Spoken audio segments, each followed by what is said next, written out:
Hey, it's Tina Lorraine, your certified abundant mindset coach, and this is your talk with Tina today. And we're going to be talking about, are you stuck with a creative idea? Are you stuck with a creative idea? Let me remind you that I'm still taking clients for the month of June with my talks with Tina. The bio is in my link if you're on Instagram, or if you're on YouTube, it's in my profile, or Facebook, it's on my profile. If you're on TikTok, you have to come over on my bio on Instagram, I'm sorry. Or you can DM me on TikTok. But I want to talk about being stuck with a creative idea. If you haven't seen already, I posted a post today from a client, Simka, who was stuck with a creative idea. And she was saying how she put the idea down because she just felt like, okay, maybe this is not the idea for me to bring to fruition. Maybe it's not for me to create. And just to give a little background, she's a seamstress, and she's an arts and crafts. She could do just about anything crafty and artsy. She's designed opera costumes. She's worked at Universal Studios as a costume designer. So she's made dolls. She's pretty much done everything. So we're talking about a really creative person, right?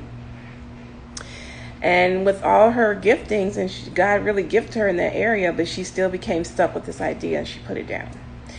And so the idea kept coming to her. So she knew that if the idea kept coming, then of course it's divine inspired. And so she decided to reach out and schedule a talk with me, in which she became enlightened after our talk, because sometimes it just takes for us to talk it out to someone who God has provided with clarity and insight and wisdom, which is me, and then I could give it back to you and connect the dots. And so that's what happened. That's what happens in all of my sessions. And what I wanted to say is this.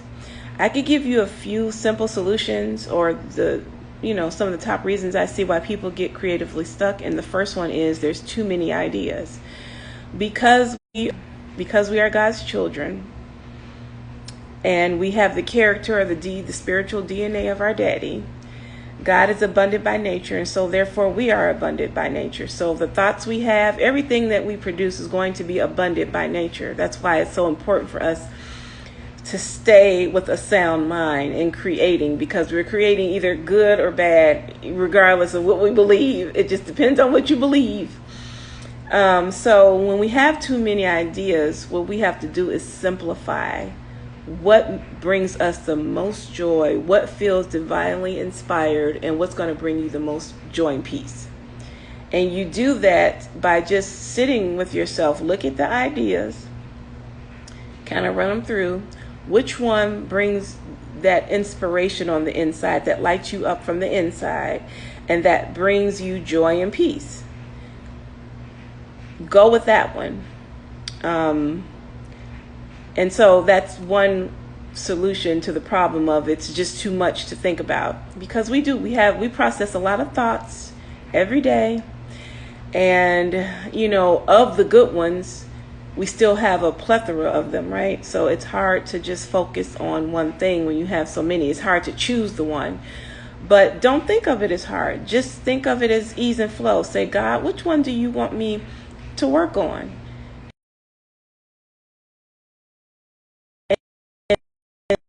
Phone. Whatever brings you peace and joy, and whatever brings whatever brings you peace and joy, and whatever feels divinely inspired is the idea you go with.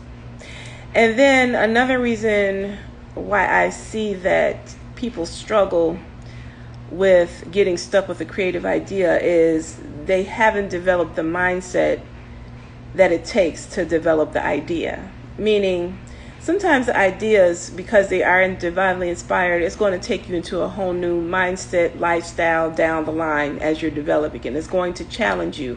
It's going to put your mind in uncomfortable situations. And so therefore your subconscious is going to go, hey, this is unfamiliar. I'm trying to keep you safe.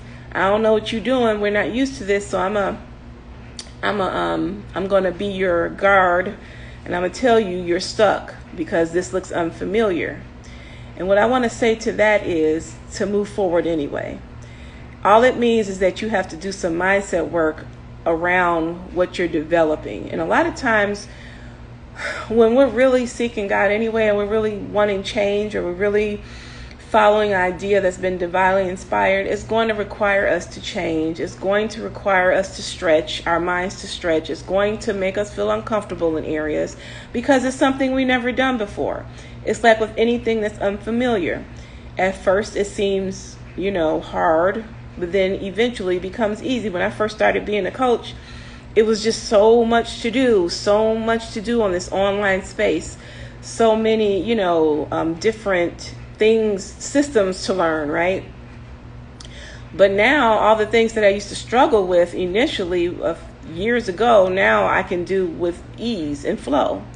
So, it's because I did the mindset work I needed to do.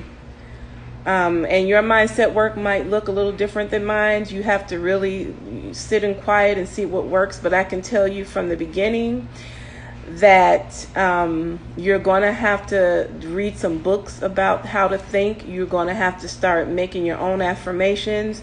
You're going to have to start journaling and checking in with yourself. These are tools that you're not going to really be able to get away from, whether it's digital journaling or writing, whether it's listening to affirmations. There's on YouTube, there's a plethora of affirmation channels.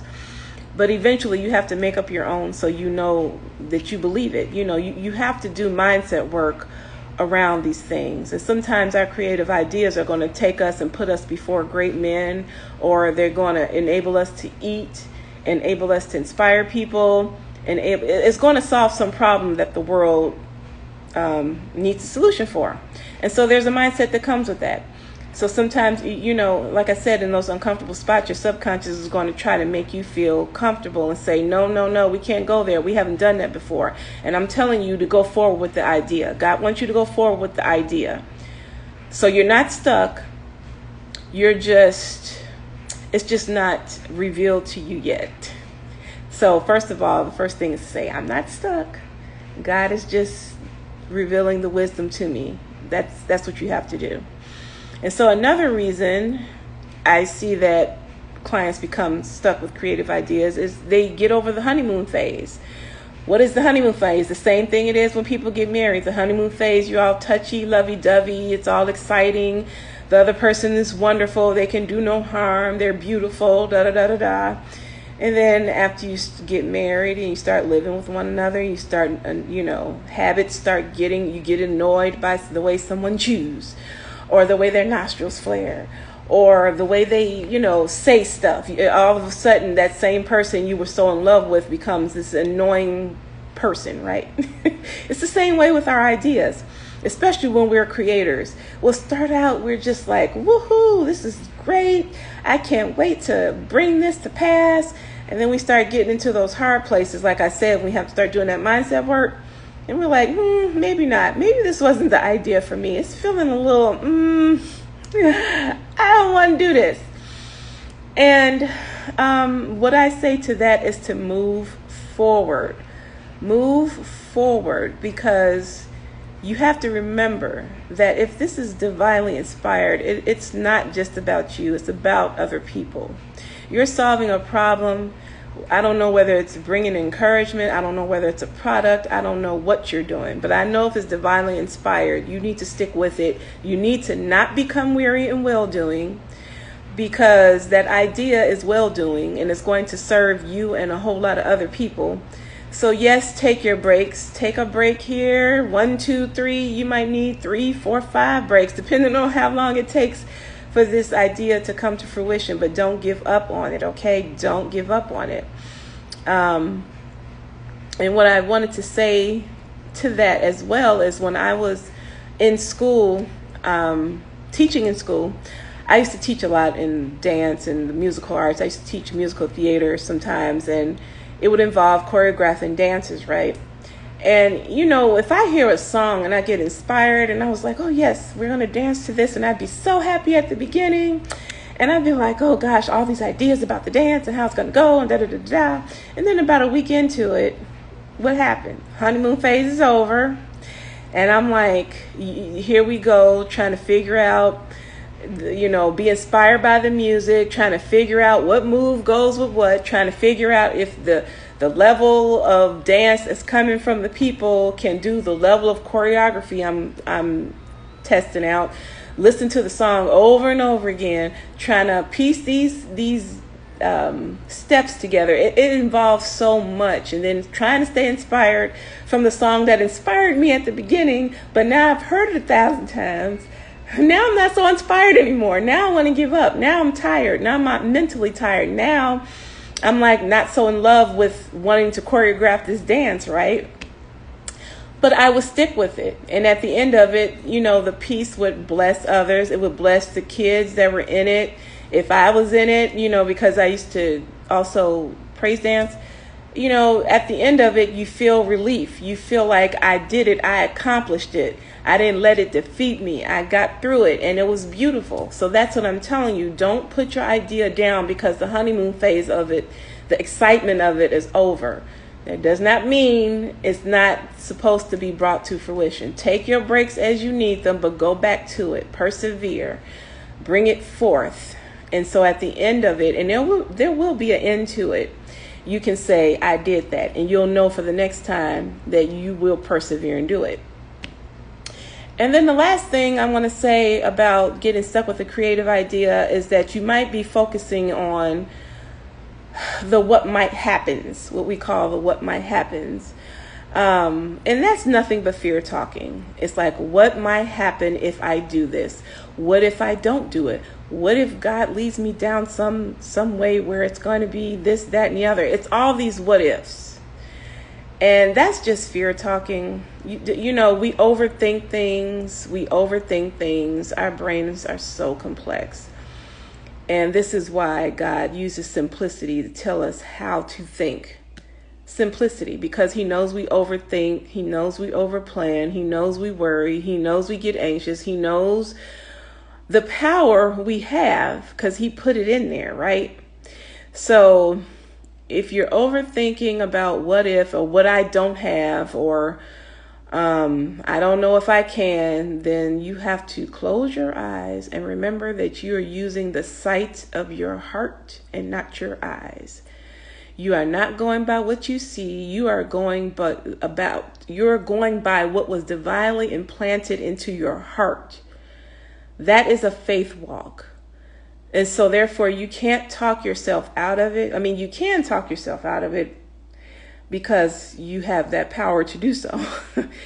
But don't talk yourself out of it with fear, because that stuff that you're thinking about that's going to happen, 9 times out of 10, it's not going to happen. The only way it really will manifest is if you just focus on it, because we are spiritual beings like that. And if you focus on it, yes, the thought will come to fruition. If you just focused on it and you really believe it and you put the power that resides inside of you towards that thing, then, it might happen. So you don't want to do that. You want to focus on what you do want and not what you don't want. There's no point in focusing on what you don't want. Focus on and create what you do want. And that way, you're not worried and getting anxious and letting fear talk you out of this divinely inspired idea. So hopefully I have helped you with your block situation. And if this is helpful to you, like I said before, schedule your talk with me so we can get together and you can tell me the creative idea and I can tell you how we can move forward with it, because there's no problem that does not have a solution.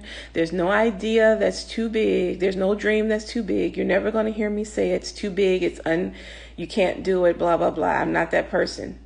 When you talk with me, you have a safe space to talk, and I'm just going to give you the truth.